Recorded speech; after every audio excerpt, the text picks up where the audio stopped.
"Can you stand by the bathroom wall so you don't ruin the wedding photos with your age?" said my new daughter-in-law, her voice dripping with false sweetness as she adjusted her veil. I smiled, picked up my elegantly wrapped gift from the table, and walked straight out of that reception hall.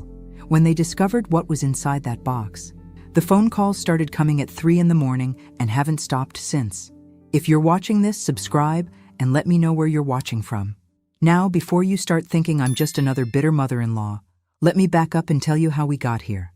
Because what happened that day wasn't just about a rude comment or hurt feelings. It was about 36 years of raising a son who apparently learned that treating people like garbage was acceptable, especially when that person was me. I'm Martha Williams, and at 64, I thought I'd seen the worst of what family could dish out. I was wrong.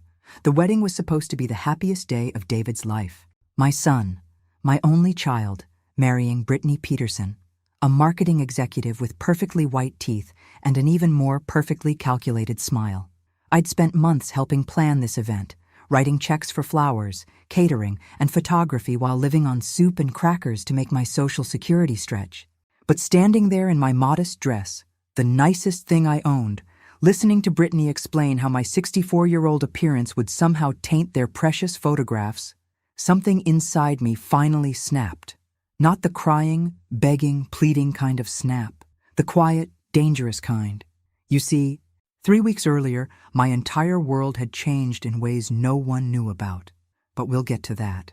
The wedding guests barely looked up as I walked past their tables, my gift box clutched firmly in my hands. A few neighbors from David's childhood waved, but most were Brittany's crowd, young professionals with their smartphones already out, posting photos of the gorgeous couple to social media. David was at the head table, laughing at something his best man was saying. He didn't even notice his mother leaving his wedding, didn't see the tears I refused to let fall or the way my hands shook as I pushed open those heavy reception hall doors. The parking lot was nearly empty now, just a few late guests hurrying inside. I stood there for a moment, breathing in the cool evening air, listening to the muffled sound of celebration behind me. 36 years of sacrifices, of putting my son first, of believing that unconditional love would eventually be returned. I was done believing fairy tales. The taxi ride home took 15 minutes. 15 minutes to realize that walking away from that wedding wasn't the end of something. It was the beginning, because inside that gift box wasn't just a wedding present. It was proof that sometimes the best revenge isn't getting mad. It's getting even. And trust me, what I'd wrapped up in that pretty white paper with the silver bow would change everything. 3 weeks before the wedding, I was standing in Murphy's Corner Market at 9:30 at night, counting out exact change for a can of soup and a package of saltines. $23.47. That's what I had left until my next Social Security check, and David's wedding was in less than a month. I'd already spent my small savings on my wedding outfit and a gift I couldn't really afford. A set of crystal wine glasses I'd seen Brittany admire online. The kind of thing a mother does because she wants her son's wife to be happy, even when that same wife makes snide comments about older people's fashion choices. The store was nearly empty, just me and Tommy Murphy behind the counter. Same kid who'd bagged groceries here since high school. "Evening, Mrs. Williams," he said with that tired smile of someone working a double shift. "Lottery machine's working tonight if you're interested. Jackpot's up to $62 million. $62 million. I almost laughed. Here I was, rationing soup cans, and he was talking about numbers so large they didn't seem real. But something made me pause. Maybe it was the memory of last week's family dinner, when Brittany had shown off her new designer handbag, the third one this month, while I quietly ate the cheapest thing on the menu. Maybe it was David's casual comment about how I should start thinking about downsizing my already tiny apartment because older people don't need much space. Or maybe it was just pure, stubborn defiance. "I'll take one ticket," I heard myself say. "Quick pick." Tommy looked surprised. In the 5 years since Harold died, I'd never bought so much as a scratch-off ticket, but he fed a $5 bill into the machine, and it hummed to life, printing out a small slip of paper with 6 numbers that would either be meaningless or life-changing. 7, 14, 21, 35 to 47, Powerball 9. I folded it carefully and slipped it into my purse, right next to the grocery receipt that showed exactly how little I had left. $23.47 minus $5. $18.47 to last until next Friday. Harold would have called me foolish. Martha, I could hear his voice. Gambling is for people who can afford to lose money. But Harold had been gone for 4 years, and clearly, I'd already lost everything that mattered anyway. The walk home took 45 minutes because I couldn't afford the bus. 45 minutes of replaying every dismissive comment. Every time I'd been made to feel like a burden instead of a mother. By the time I climbed the 3 flights to my studio apartment, I'd made a decision that had nothing to do with lottery tickets. Win or lose, I was done being their convenient source of guilt money and inconvenient reminder of family obligation. The lottery drawing was Saturday night. I watched it the same way I watched everything else. Alone, with a cup of tea and the volume turned low so I wouldn't disturb my neighbors. When the numbers appeared on screen, I didn't believe them at first. 7 to 14, 21, 35 to 47, Powerball 9. Every single number on my crumpled $5 ticket. $62 million. I sat there for 10 minutes, checking and rechecking, waiting for the mistake to reveal itself. But there was no mistake. I, Martha Williams, woman who ate soup for dinner and walked everywhere to save bus fare, had just won more money than I could spend in 10 lifetimes. The smart thing would have been to call David immediately to share the incredible news with my only family. But I didn't pick up the phone. Instead, I carefully placed the ticket in my jewelry box, next to Harold's wedding ring and my mother's pearls. Because suddenly I had a very different kind of wedding present in mind. The lottery office in downtown Springfield looked nothing like I'd imagined. I'd expected something grand, official, maybe even celebratory. Instead, it was a sterile government building with fluorescent lighting and the kind of beige walls that suggested bureaucracy, not life-changing fortunes. "Congratulations, Mrs. Williams," said Janet Patterson, the claims officer, a pleasant woman in her 40s who handled my paperwork with the same efficiency she'd probably use for a parking permit. "After taxes, your lump sum comes to $38.4 million. $38 million? $400,000. Even reduced by taxes, the number was still impossible to comprehend. I signed documents, provided identification, and listened to explanations about direct deposit and financial planning services. Janet was patient, professional, and completely unaware that she was processing the claim of a woman who'd been eating peanut butter sandwiches for dinner just a week ago. "Now," she said, sliding a business card across the desk, "I strongly recommend speaking with a financial advisor before making any major purchases or decisions. This amount of money can be overwhelming, and we see people make choices they later regret." I nodded politely, but my mind was already made up.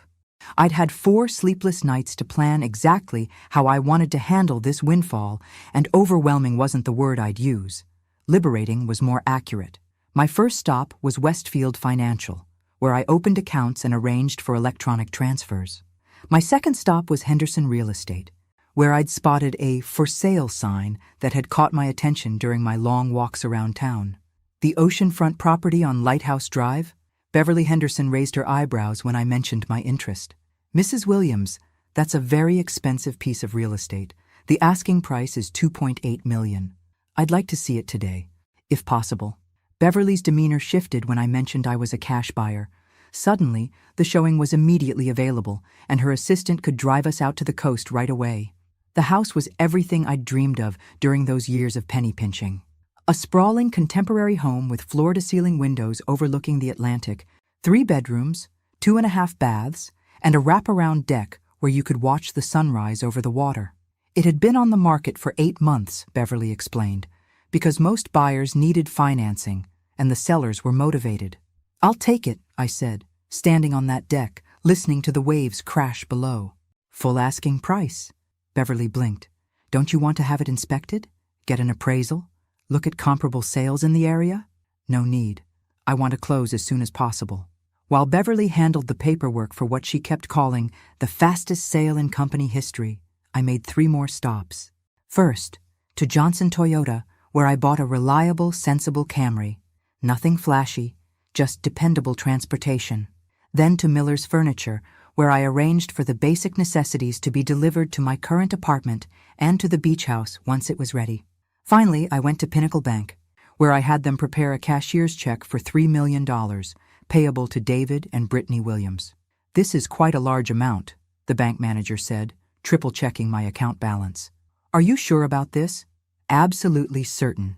The wedding was still 2 weeks away, but my preparations were complete. David and Brittany thought they were getting crystal wine glasses from their financially struggling mother-in-law. Instead, they were getting the keys to their dream life, literally. The deed to the beach house and the check would be wrapped in that pretty white box, my wedding gift that would make their mortgage. Their financial struggles, everything they'd ever worried about, completely irrelevant. I'd spend those 2 weeks fantasizing about their faces when they opened it, about David's shock, Brittany's speechless surprise, about finally being seen as a blessing instead of a burden. I should have known better than to expect gratitude from people who'd never learned to be grateful. The morning of David's wedding, I woke up in my studio apartment with a mix of excitement and nervousness I hadn't felt in years. Today was the day I would transform from the struggling mother-in-law who pinched pennies to the generous benefactor who solved all their problems with one incredible gift. I'd rehearsed this moment for 2 weeks, imagining the joy on their faces, the tears of gratitude, maybe even an apology from Brittany for some of her sharper comments about my limited financial situation. The beach house deed and $3 million check were beautifully wrapped in white paper with silver ribbon, sitting on my kitchen counter like a promise of better family relationships to come. The ceremony was at 2 o'clock at St. Matthew's Episcopal Church, followed by a reception at the Riverside Country Club. I'd splurged on a taxi both ways. No more showing up to important events with wind-blown hair from walking or smelling like bus exhaust. David looked handsome in his tuxedo, standing at the altar with the kind of confident smile that reminded me of his father. Brittany was radiant in her designer gown, the one that cost more than I'd spent on clothes in the past 3 years combined. As I watched them exchange vows, I felt that familiar surge of maternal pride mixed with hopeful anticipation. This gift would change everything between us. The reception started beautifully. The country club was decorated with white roses and gold accents, live music, and waiters circulating with champagne and hors d'oeuvres. I found my assigned table, number 12, toward the back, with David's elderly great-aunt and a few family friends I barely knew. "Martha, you look lovely," said Mrs. Peterson, Brittany's grandmother, leaning over from the next table. "That's a beautiful dress." It was beautiful, the nicest thing I'd owned since Harold's funeral. Navy blue with subtle beading, purchased specifically for this day when I'd finally present my life-changing gift. I'd even splurged on new shoes and had my hair done professionally. The first few hours passed pleasantly enough. Dinner was served, toasts were made, and I watched my son dance with his new wife, both of them glowing with happiness. I kept glancing at the gift table, where my white box sat among dozens of others, waiting for the moment when they'd open presents and discover what their struggling mother-in-law had actually given them. That's when Brittany approached my table. She looked stunning, having changed from her ceremony gown into a sleek reception dress that probably cost more than my monthly rent.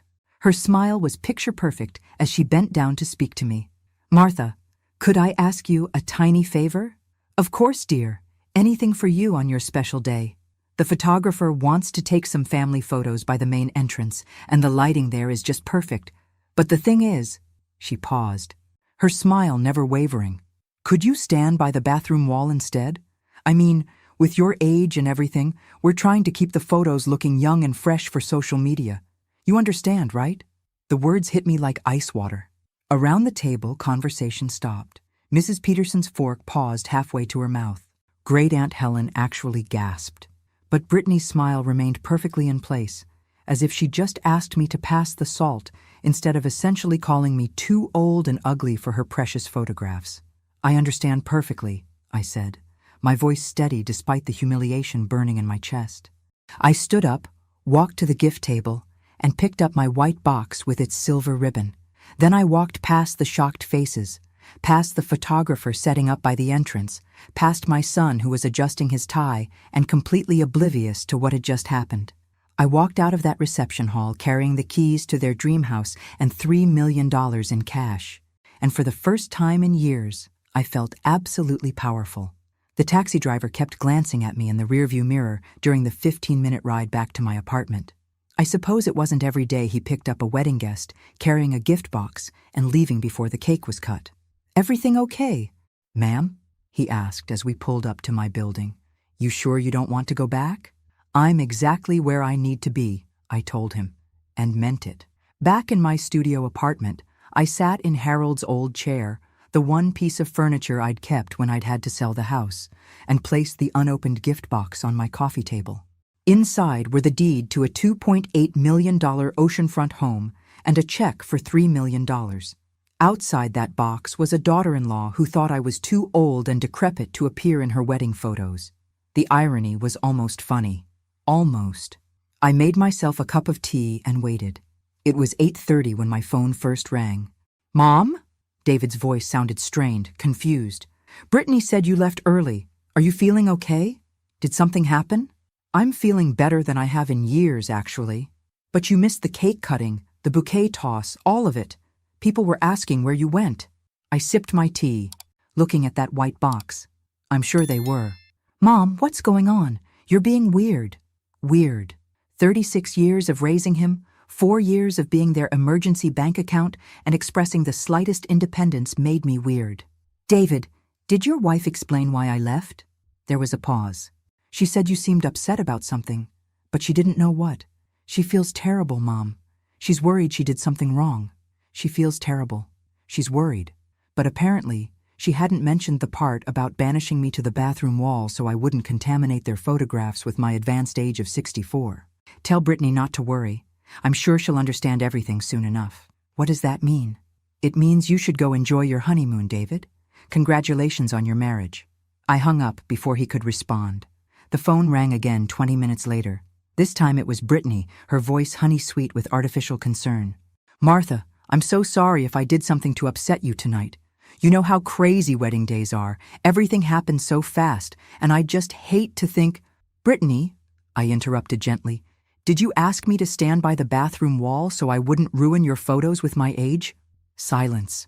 Then, I was trying to arrange the family photos, and I thought, "You thought I was too old and unattractive to be included in your family pictures. That's not— I was just trying to organize things, and the photographer said—" "The photographer told you to hide the elderly relatives?" Another pause. "Martha, you're taking this completely wrong. I was trying to be helpful, to make sure everyone looked their best.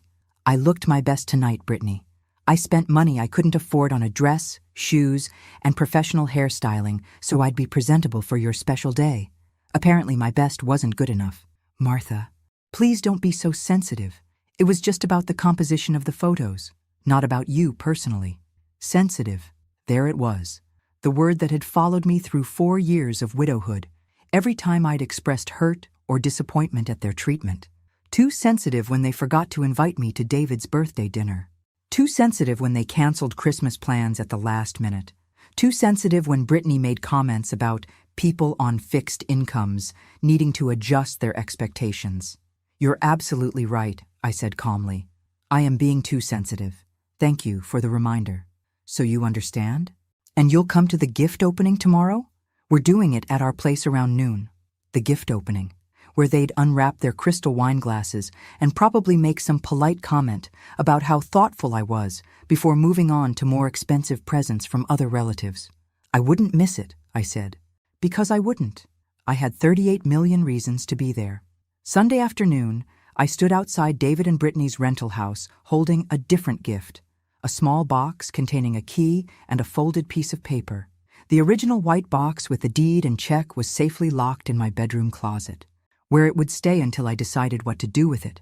The house was full of wedding guests who'd stayed over for the gift opening tradition. Brittany's parents, her sister and brother-in-law, a few close friends, and several relatives I barely knew. Everyone was in a festive mood, still buzzing from the previous night's celebration. "Martha!" Brittany rushed over as I entered, her smile brilliant and completely convincing. "I'm so glad you made it, and I hope you know how sorry I am about any misunderstanding yesterday.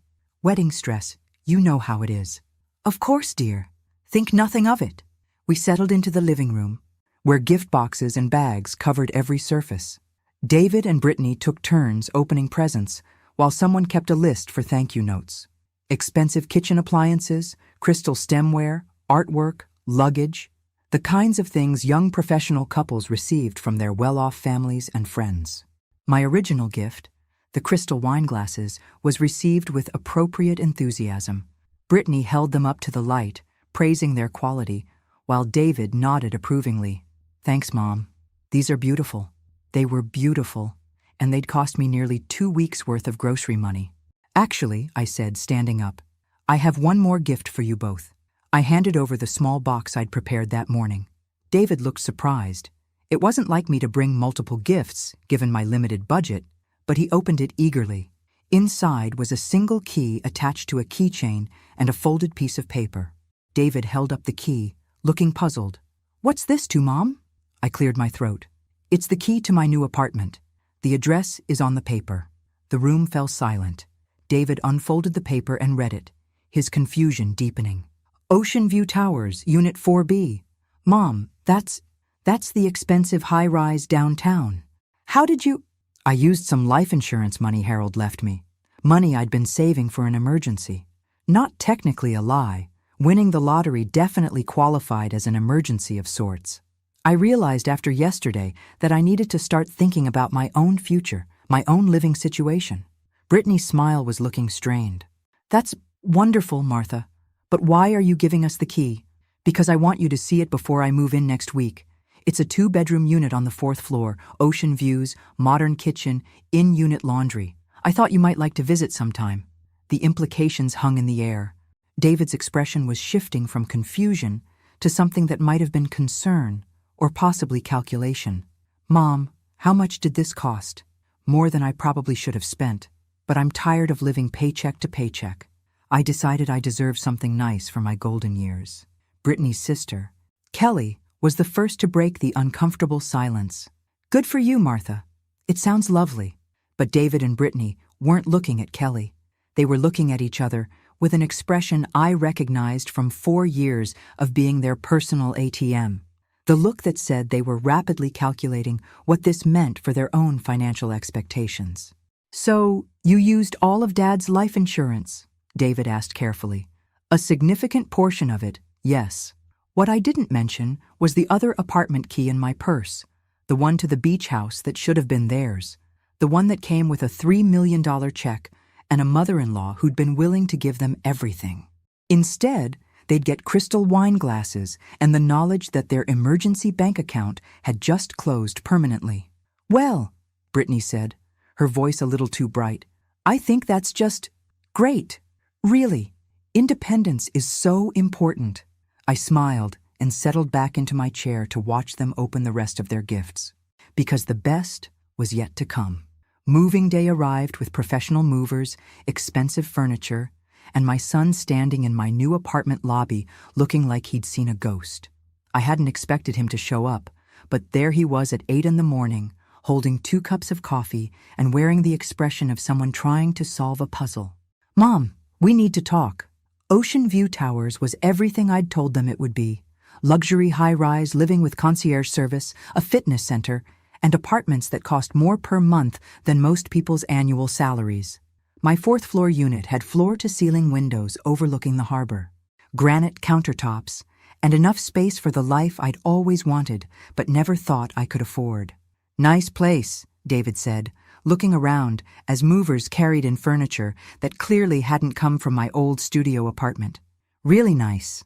Expensive nice." I accepted the coffee, a peace offering, apparently, and watched him process the transformation. Gone was the struggling widow counting pennies for soup cans. In her place was a woman who could afford designer furniture and harbor views. "I told you I used your father's life insurance money." "All of it?" "A good portion of it, yes." David walked to the windows, staring out at the water. "Mom, Brittany and I have been talking, and we're worried about you. This seems really impulsive. Moving to an expensive place, spending money you've been so careful with for years. Are you sure you thought this through?" Worried about me? That was rich, coming from someone who hadn't called to check if I'd made it home safely after walking out of his wedding. I've never been more sure of anything. But what about your future? What if you have medical expenses, or need care, or— "David," I set down my coffee cup, "are you concerned about my well-being, Or are you concerned about what this means for your inheritance? His face flushed. That's not fair. Mom, I'm trying to look out for you. The same way you looked out for me at your wedding? That stopped him cold. For a moment, neither of us spoke while movers arranged my new sofa. Real leather, the kind I'd admired in showrooms but never dreamed of owning. Brittany feels terrible about that misunderstanding, he said finally. I'm sure she does. She really does, Mom. She's been upset all week, worried that you hate her. I almost laughed. Brittany was upset all right, but probably not for the reasons David thought. More likely, she was calculating how much money had just slipped through their fingers. I don't hate Brittany, hate David, but I also don't intend to spend my remaining years making myself smaller so other people feel more comfortable. He studied my face, and for a moment, I saw a flicker of the little boy who used to crawl into my lap when thunderstorms scared him. Then it was gone, replaced by the calculating adult who'd learned that his mother was an ATM, not a person. So what happens now? Now I live my life the way I choose to live it. And us? Our relationship? I looked at my son, this man I'd raised and sacrificed for and loved unconditionally for 36 years, and felt something shift inside me. Not love dying, but expectations finally being buried. That depends entirely on whether you want a relationship with me or just access to whatever money you think I have left. The silence stretched between us while movers arranged furniture, and my new life took shape around us. Finally, David picked up his coffee cup. I should go, let you get settled. After he left, I stood at those floor-to-ceiling windows, looking out at a view that cost more per month than I'd previously spent per year, and felt absolutely no guilt whatsoever, because this was just the beginning. 2 weeks later, Brittany showed up at my door with homemade cookies and an apology that sounded like she'd rehearsed it in the mirror. I let her in, offered coffee, and watched her eyes catalog every expensive detail of my new apartment. Martha, I owe you a huge apology for my behavior at the wedding. I was so stressed, and I said things that came out completely wrong. The last thing I ever wanted was to hurt you. She was good. I'll give her that. The right amount of regret in her voice, tears that looked genuine, body language that screamed remorse. If I hadn't spent 4 years watching her manipulate my son, I might have been convinced. Apology accepted, dear. Really? Her relief seemed genuine. I've been sick about it. Martha, absolutely sick. David said you thought I was calling you old or ugly, and I swear that's not what I meant at all. What did you mean? She set down her coffee cup and leaned forward, the picture of earnest sincerity.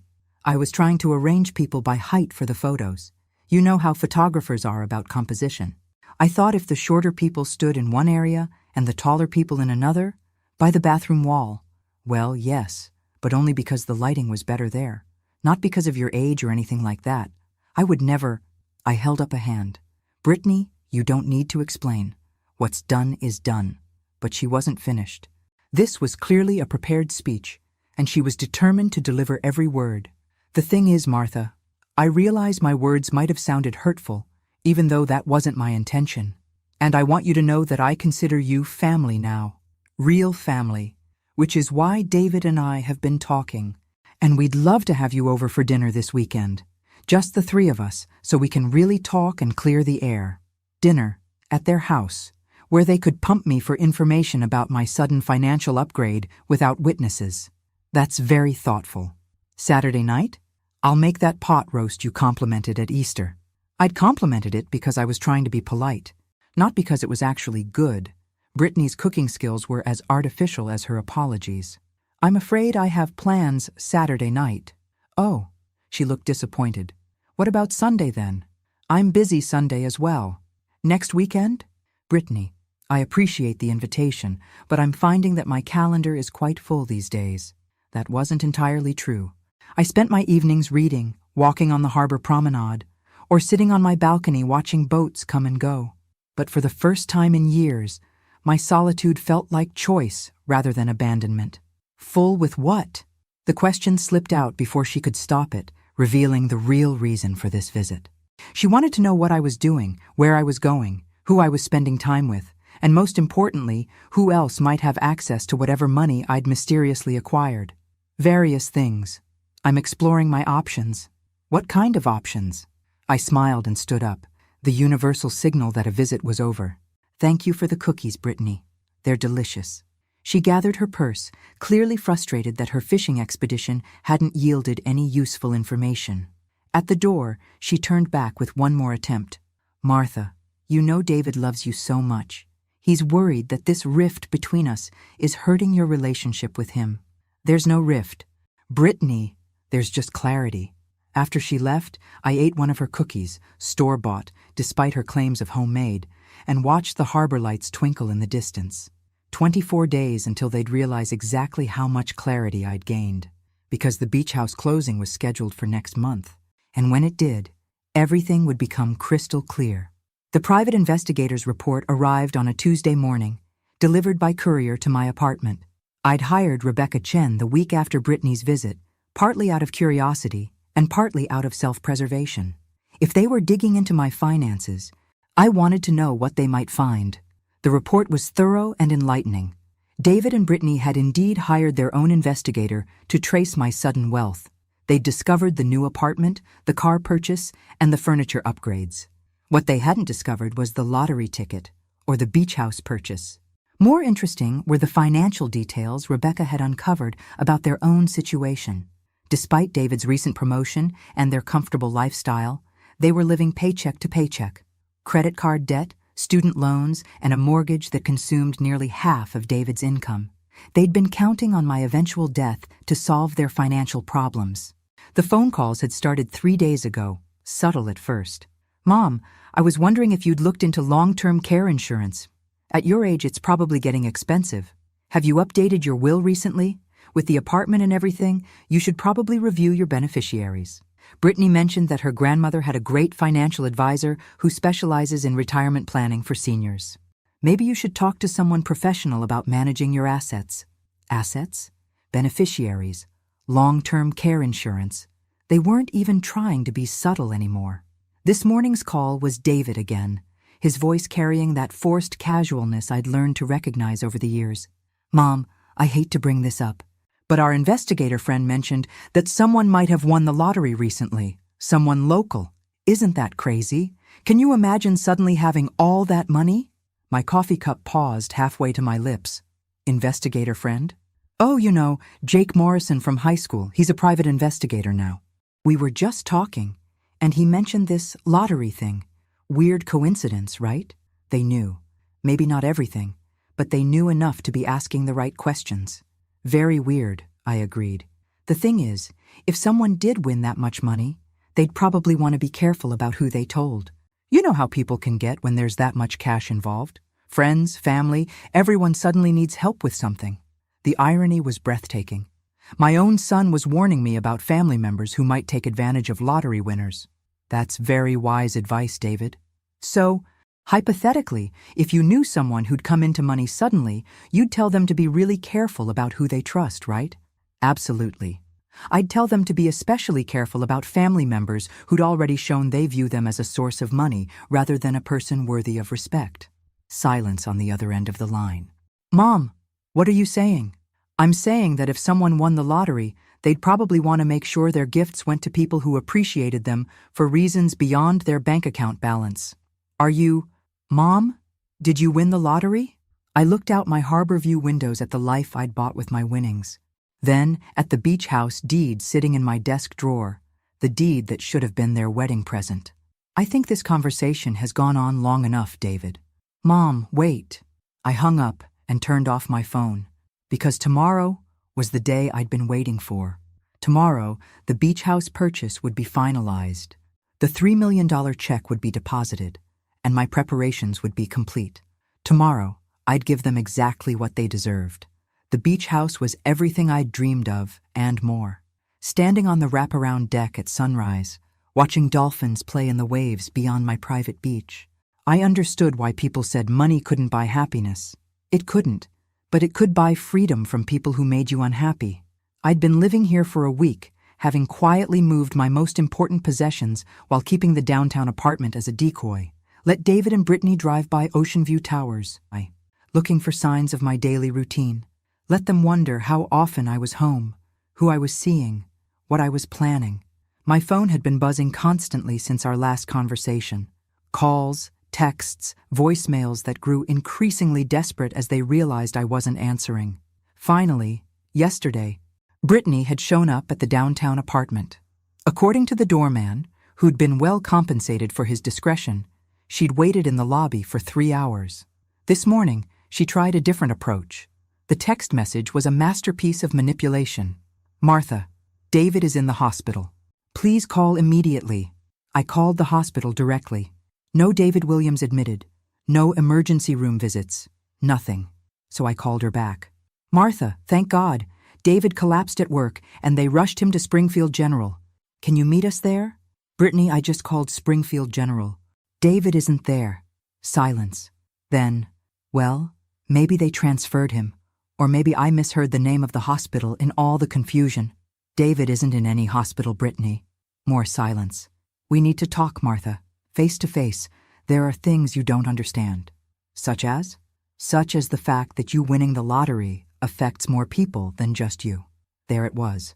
The mask finally slipping completely off. "How does my winning the lottery affect you, Brittany?" "Because we're family. Because we've been counting on you, planning around you being part of our financial future. Because David is your only son, and you can't just cut us out because of one stupid comment I made at our wedding." One stupid comment. Yes, one comment that I've apologized for 100 times, and you're acting like I committed some unforgivable sin. It's not fair, Martha. It's not fair to punish us forever because I misspoke one time when I was stressed. I walked to my beach view windows, watching waves crash against rocks that belong to me now. "You're right, Brittany. It's not fair to punish you for one comment." "Thank you. I knew you'd—" "Which is why I'm not punishing you for the comment." "Then what?" "I'm punishing you for thinking that comment would work, for believing you could humiliate me publicly and then manipulate me privately, for 4 years of treating me like an ATM with legs, for raising my son to believe that his mother exists to solve his financial problems. Martha, that's not— for assuming that blood relation gives you the right to my money but not the obligation to treat me with basic human decency." Her voice turned cold. Calculating. "You know what, Martha? Maybe you're right. Maybe we did take you for granted. But you need us more than we need you. You're a 64-year-old woman with no friends, no life, no family except us. What are you going to do with all that money? Sit alone in your fancy apartment until you die?" I smiled, looking out at my private beach, my infinity pool, my 3-bedroom house that should have been their wedding present. "Actually, Brittany, I have plans for the money. Big plans. Plans that were going to include you and David right up until you asked me to stand by the bathroom wall." "What kind of plans?" "The kind that would have made you very, very happy. But now you'll never know, will you?" I hung up and turned off my phone again. Tomorrow I'd turn it back on. Tomorrow I'd let them discover what they'd actually lost.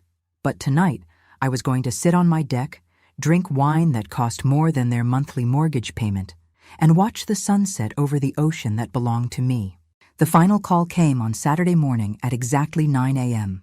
I let it ring 4 times before answering, long enough to savor the moment I'd been anticipating for 6 weeks. "Mom," David's voice was hollow, defeated. "We found out about the beach house." "Did you?" "The private investigator saw the deed transfer. Lighthouse Drive, $2.8 million, cash purchase 6 weeks ago, right after you won the lottery." I poured myself coffee and walked onto my deck, where morning sun was already warming the teak furniture that had cost more than most people's cars. "Congratulations on your detective work." "Mom, please, can we just talk? Can we come over and see you? We, Brittany and me, we need to talk to you face to face." I looked out at my private beach, where waves were washing against sand that belonged to me now. "I'm afraid that's not possible." "Why not?" "Because, David, you'd have to be invited first. And people who think I'm too old and unattractive for family photographs don't get invited to my home." "Mom, that was a mistake." "No, David, a mistake is spilling coffee on someone's shirt. What happened at your wedding was a choice that revealed exactly how you and your wife view me. So what are you saying? That you're cutting us off completely? That you're going to sit in that house by yourself and pretend we don't exist?" I smiled, remembering Brittany's similar accusation about sitting alone in my apartment. They really couldn't imagine that a woman my age might have plans beyond serving their needs. Actually, I won't be alone. I'm starting a foundation for elder financial abuse. Apparently, it's more common than I realized. Adult children manipulating their parents, treating them like personal banks, isolating them from other relationships so they're completely dependent on family approval. Silence on the other end.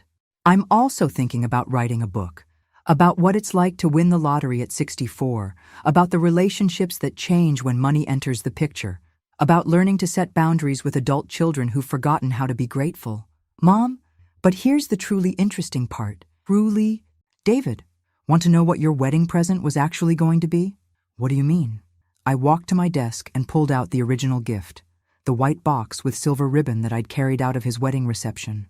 Inside were the beach house deed and a cashier's check for $3 million, both made out to David and Brittany Williams. I had wrapped up the deed to this house and a check for $3 million. I was going to give you everything: the house, the money, the solution to all your financial problems. I was going to keep just enough for myself to live comfortably and give you the rest. The silence stretched so long, I thought the call had dropped. You're lying, he finally whispered. The deed is still made out to both of you. The check is still signed, both sitting in a box wrapped in white paper with silver ribbon, exactly as they were the night you got married. Mom, please. I was so excited to see your faces when you opened it. I imagined your joy, your gratitude, maybe even an apology from Brittany for some of her sharper comments over the years. I spent 2 weeks fantasizing about becoming the generous mother-in-law who solved all your problems with one incredible gift. We can fix this. But instead, your wife decided I was too old and ugly for your precious photographs. And you, David, you stood there and let it happen. I didn't know. You didn't know because you weren't paying attention to your mother. You were paying attention to your social media photos and your reception timeline and everything except the woman who'd raised you and sacrificed for you and was about to give you everything she had. I could hear crying now, whether David or Brittany. I couldn't tell. So here's what's going to happen. I'm keeping the house, the money, and my dignity. You're keeping the crystal wine glasses and the memory of what you chose when you had to pick between treating me with respect and treating me like furniture. Mom, wait. And David, if you're ever ready to have a relationship with me that isn't based on what I can give you financially, you know where to find me. I'll be the old woman sitting on her private beach, living her best life. I hung up and turned off my phone. Then I walked onto my deck, looked out at the Atlantic Ocean that stretched endlessly toward the horizon, and smiled. Because sometimes the best revenge isn't getting even. Sometimes it's getting everything. Thanks for listening. Don't forget to subscribe and feel free to share your story in the comments. Your voice matters.